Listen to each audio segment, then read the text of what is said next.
नमस्कार भारत। नमस्कार हिंदुस्तान। साथियों, व्यूअर्स, हमारा जो देश है कृषि प्रधान देश है और ज़्यादातर आबादी जो है गांव में निवास करती है और कृषि का कार्य करती है। क्यों अभिषेक? बिल्कुल सही उम्मीद। तो जाहिर सी बात है उनके पास ज़मीन है और ज़मीन है तो जहाँ ज़मीन होते हैं वहाँ पर कुछ ना कुछ विवाद उत्पन्न हो जाते हैं। तो हमारा जो आज का विषय है, जो टॉपिक है, वो इसी से जुड़ा हुआ है। आज हम रेवेन्यू जो है, हमारा कानून है, राजस्व कानून है, उसके बारे में बात करेंगे। तो सबसे पहले तो यही जान लिया जाए कि ये कानून कौन सा है। दोस्तों, अपन कृषि भूमि संबंधी विवाद की बात करें तो अपन सबसे पहले ये समझें कि ये जो कानून है ये सेंट्रल एक्ट नहीं है, ये स्टेट एक्ट है। अच्छा। उम्मीद इसका मतलब ये हुआ कि हर जो राज्य है उन्होंने अपना अपना कृषि संबंधी कानून बना रखा है जो उस राज्य पे उस अनुसार ही लागू होता है।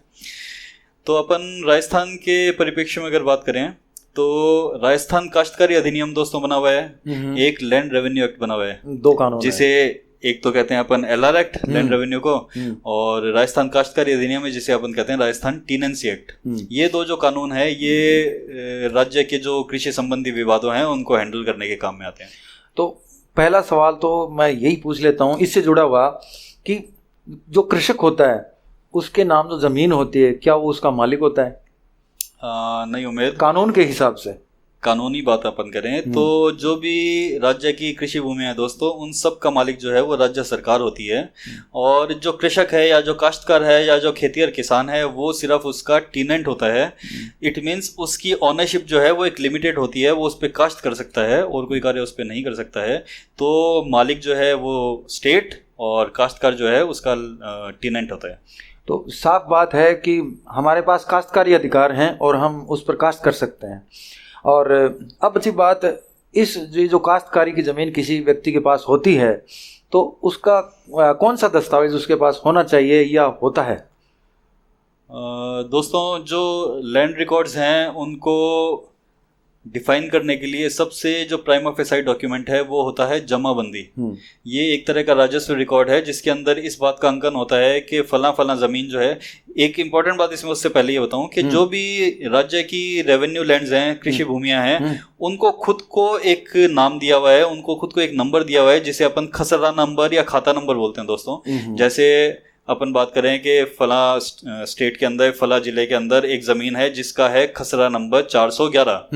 तो ये 411 उस लैंड का आइडेंटिफिकेशन हो गया। आइडेंटिफिकेशन है एक इतने बड़े भूभाग में वो जगह कहाँ है, उसकी लंबाई चौड़ाई वगैरह वगैरह। बाकायदा उसका एक मैप बना होता है जिस मैप के अंदर उसको मार्क किया जाता है कि ये 411 खसरा नंबर ये है और उसका क्षेत्रफल जो है वो इतना है, उसका एरिया जो है इतना है। और अब जो अपन बात कर रहे थे पहले वाली जमाबंदी, उस जमाबंदी के अंदर दोस्तों इस बात का अंकन भी होता है कि उसको काश्त करने वाला व्यक्ति कौन है। इट मींस उसका काश्तकार कौन है। तो जमाबंदी के अंदर उम्मीद अपने को क्या क्या चीज मिली? एक तो काश्तकार का नाम मिल गया, दूसरा जो जमीन है उसका नंबर मिला, खसरा नंबर या खाता नंबर, तीसरा उसका क्षेत्रफल मिला, उसका नाप मिला, और एक और बात उसके अंदर ये लिखा होता है कि ये जमीन कौन से जिले की, कौन से तहसील के अंदर अवस्थित है, इसका भी वर्णन उसके ऊपर किया होता है। अच्छा, जो हमने बात की जमाबंदी, उसमें एक ही कृषक का नाम होता है, एक से ज्यादा भी हो सकता है? ये अच्छा क्वेश्चन है उम्मीद। दोस्तों, जो भी कृषि भूमि है उसका अपने डॉक्यूमेंट की बात की, जमाबंदी जो है वो संयुक्त काश्तकारी की भी हो सकती है दोस्तों, और वो एकल काश्तकारी की भी हो सकती है। इट मींस जॉइंट उसमें काश्तकार भी हो सकते हैं और सिंगल टेनेंट भी हो सकता है। तो जहाँ पे कोई जमीन जो है कृषि भूमि सिर्फ एक व्यक्ति द्वारा काश्त की जाती है वो एकल खातेदारी की है और उसकी जमाबंदी में केवल मात्र उस व्यक्ति को विशेष का नाम आएगा।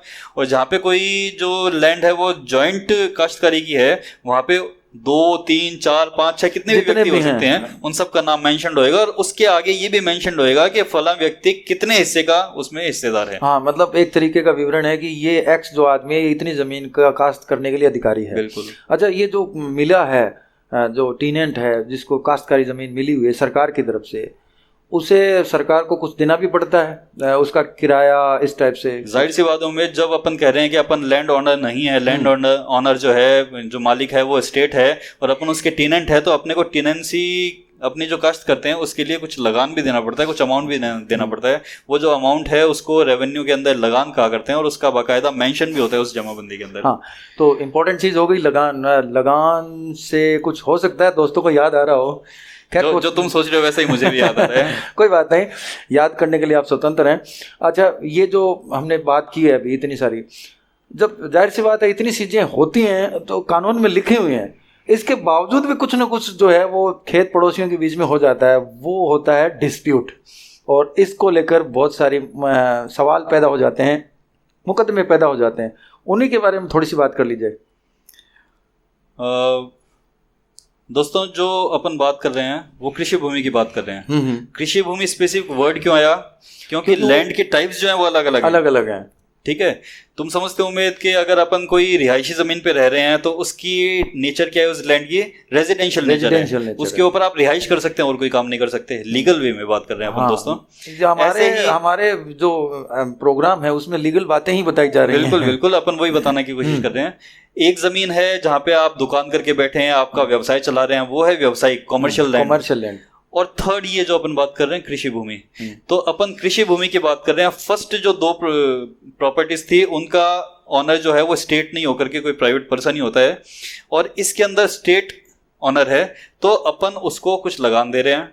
लगान देने के बदले अपन वहां पे काश्त कर रहे हैं। पर काश्त में विवाद क्या हो सकते हैं दोस्तों? विवाद ये हो सकता है कि या तो आपकी सीमा का विवाद है, आपको लगता है कि जैसे आपका नाप कोई एरिया जो है 50 हेक्टेयर का आपके पास जमीन है या 2 हेक्टेयर की आपके पास जमीन है, मतलब कम या ज्यादा नजर आ रहा है। रिकॉर्ड के अंदर कुछ है और असल के अंदर आपके पास उतने नाप की जमीन नहीं है, तो ये हो गया सीमा संबंधी विवाद कि कहीं ना कहीं आपकी सीमाएं दब गई है या घट बढ़ गई है। दूसरे विवाद हो सकते हैं जो एक जनरल है, आपसी विभाजन का विवाद। जैसे मैंने बताया दोस्तों कि जॉइंट ओनरशिप की भी जमाबंदी हो सकती है, जिसके अंदर एक खसरे के अंदर 2, 3, 4, 5 काश्तकार जो हैं वो एक साथ काश्त करते हो, तो उनके बीच में ये विवाद हो सकता है कि कौन सी भाग, कौन सा हिस्सा, कौन व्यक्ति काश्त करे। तो ये हो गया विभाजन संबंधी विवाद। एक जो जनरल विवाद, अपन ये सिर्फ दोस्तों जनरल विवाद की बात कर रहे हैं। विवाद बहुत तरीके के हो सकते हैं, पर रूटीन में जो अपने को देखने में सामने आते हैं अपन उन विवादों की बात कर रहे हैं। एक जो बहुत इंपॉर्टेंट विवाद होता है वो होता है खेतों के बीच का, कृषि भूमियों के बीच का रास्ते का विवाद। रास्ते का विवाद कि एक खेत में से दूसरे खेत में जाने के लिए रास्ता, दूसरे खेत में से तीसरे खेत में जाने के लिए रास्ता, ये जो विवाद है वहां तक जाने का जो विवाद है, रास्ते का जो विवाद है, ये भी एक इंपॉर्टेंट विवाद है। ऐसा तो है नहीं कि किसी आदमी ने खेत खरीदा और हेलीकॉप्टर से उसमें जाएगा जाना पड़ेगा उसको रास्ते से ही, और रास्ता उसको देना पड़ेगा। तो जाहिर सी बात है, एक ने दिया है तो किसी को मिला है, ये रास्ता छोटा रह गया, बड़ा रह गया, या ऐसा है वैसा है, मतलब बहुत सारी बड़ा छोटा रह गया, या है ही नहीं, या कोई दे ही नहीं रहा है, किसी को जबरदस्ती रोक रखा है, ये सारे विवाद हो सकते हैं। या कोई जबरदस्ती लेना चाह रहा है रास्ता, सारे विवाद हो सकते हैं। तो एक जो जागरूक किसान है उसको बाकी चीज़ों की जानकारी के अलावा ये जो चीज़ें हैं इनके बारे में भी उसे जानकारी होनी ज़रूरी है। क्यों अभिषेक? बिल्कुल। और जिस तरीके से हम बात कर रहे थे अभी, एक जमाबंदी की बात की थी, तो जमाबंदी में अगर कहीं कुछ गड़बड़ हो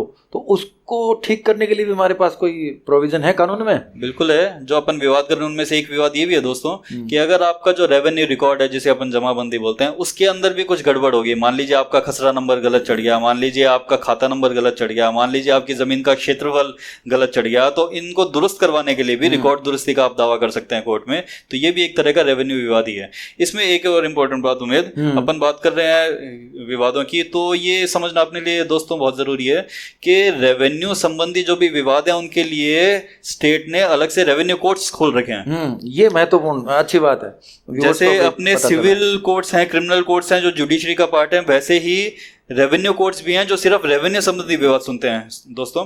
और ये इसलिए इंपॉर्टेंट है क्योंकि अगर रेवेन्यू का विवाद आप किसी सिविल कोर्ट में ले जाओगे तो वहां पे वो चलेगा नहीं विवाद, वो आपका खारिज हो जाएगा। तो इसलिए भी ये इंपॉर्टेंट है कि आपको अगर रेवेन्यू संबंधी कोई विवाद को कोई अनुतोष प्राप्त करना है तो उसके लिए आपको रेवेन्यू कोर्ट्स में ही जाना पड़ेगा। तो इनका मतलब ये है कि अलग से कोर्ट बने हुए हैं, तो आप उन्हीं में अपना जो दावा है वो दाखिल करें। बिल्कुल। अच्छा, अभी हमने जो विभाजन की बात की थी, जो काश्तकारी का विभाजन था वो था, और इसके अलावा एक रास्ते का विवाद का था। इसको थोड़ा सा और एक्सप्लेन करके बताओ, क्योंकि हो सकता है हमारे व्यूअर्स को थोड़ा कम समझ में आया हो, या हो सकता है मन में सवाल हो। हाँ, और ये ठीक भी है। देखो दोस्तों, विभाजन का विवाद मैंने आपको बताया जहाँ पे संयुक्त खातेदारी, कोई जमीन है वो संयुक्त खातेदारी की है, उसमें अपन मानते हैं 4 खातेदार हैं जिनके जॉइंट नाम से वो जमीन है। अब 4 में से कौन सा काश्तकार, कौन सा खातेदार कौन सी जमीन काश्त करेगा? मान लीजिए 10 बीघा जमीन है और 4 खातेदार हैं, एक केस में 2.5 बीघा जमीन आई, पर वो 2.5 बीघा कौन सी, ईस्ट साइड की, वेस्ट साइड की, नॉर्थ साइड की, साउथ साइड की, या कौन से कोने की वो काश्त करेगा? इस संबंध में आपस में जब विवाद हो जाता है, या फिर ये होता है कि कि कोई खेत की जमीन है, उसके बीच में से कोई रास्ता निकल रहा है, तो रास्ते के पास की जमीन कीमती हो गई, हर कोई चाहेगा मैं तो यही लूंगा और इसी पे ही काश्त करूंगा।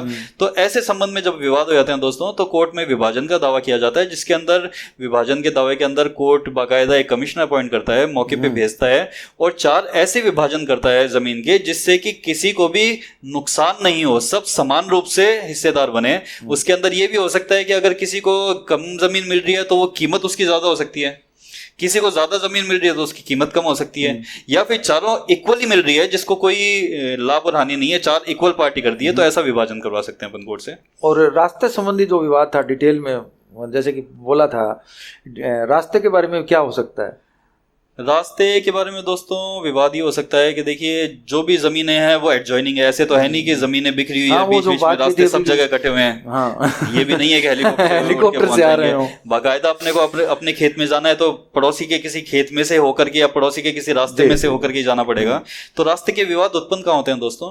एक तो रास्ते के विवाद वहां उत्पन्न होते हैं जब आपकी जमीन जो है वो किसी नेशनल हाईवे, स्टेट हाईवे के पास से निकलने लगी है, तो आप सोचेंगे कि अगर मेरी इससे जुड़ता हुआ मेरे को रास्ता मिल जाए तो मेरी जमीन की कीमत बढ़ जाए, तो आप विवाद करेंगे अपने आगे वाले से, जबकि आपके पास अल्टरनेट रास्ता हो सकता है कोई, फिर भी आप विवाद करेंगे साहब मेरे को तो यहां से रास्ता दिला दो जिससे मेरी अप्रोच इजी हो जाए। तो ये विवाद हो सकता है। दूसरा एक्चुअल विवाद हो सकता है कि आपके पास खेत है पर जो जिस खेत में से आपका रास्ता आ रहा था वो खातेदार ने आपको रोक दिया कि मैं तो जाने नहीं दूंगा, तो आप काश्त कैसे करेंगे, आपकी फसल कैसे लेंगे, वहां से प्राप्त कैसे करेंगे, आपके ट्रैक्टर वहां तक कैसे लेकर के जाएंगे, कृषि संबंधी जो भी औजार हैं वो वहां तक कैसे लेकर के जाएंगे। तो इनके लिए भी रास्तों के विवाद होते हैं। तो ये दोनों ही कंडीशन है जिनमें रास्ते के विवाद होते हैं, और ये किसी भी कृषक का अधिकार है कि वो अपनी खेत की जमीन तक पहुंचने के लिए रास्ता कायम करवा पाए। इसलिए कोर्ट्स में ये प्रोविजन दे रखा है कि हर व्यक्ति को, हर खातेदार को, हर काश्तकार को अपने खेत में पहुंचने तक का रास्ता अवेलेबल करवाना जो है वो मैंडेटरी है। तो देखा साथियों, ये जो टॉपिक था रेवेन्यू से संबंधित, राजस्व से संबंधित, कृषि भूमि से जुड़ा हुआ कानून बहुत महत्वपूर्ण है। और जैसे कि हम पहले भी बात कर चुके हैं कि सिविल मुद्दे जो होते हैं जिनमें ज़मीनों का मामला होता है वो कई पीढ़ियों तक चलने वाले होते हैं, उन पर प्रभाव पड़ता है, तो इनके बारे में जितना जागरूक रहा जाए उतना अच्छा होता है। बिल्कुल, एकदम सही बात है। तो और भी ऐसा कोई मुद्दा है जो इस चीज़ से जुड़ा हो, अगर है तो आज बता दो।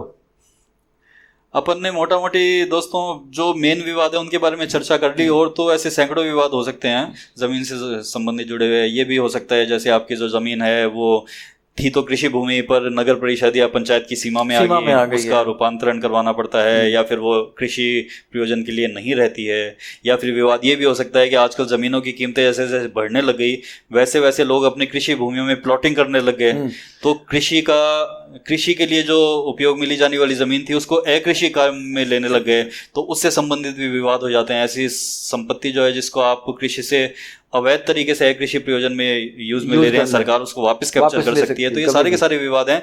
तो अपन मोटा मोटी समझें तो अपन ने मेन जो बातें हैं जो विवाद हो सकते हैं उनके बारे में चर्चा की है, और विस्तृत रूप से अगर वापस अपन कोई वीडियो बनाएंगे तो उसमें शेयर करेंगे। तो आज का जो ये अंक है आपको कैसा लगा अपने कमेंट्स के माध्यम से जरूर बताएं, और आज के अंक से मैं इजाजत लेना चाहूंगा। नमस्कार। नमस्कार दोस्तों।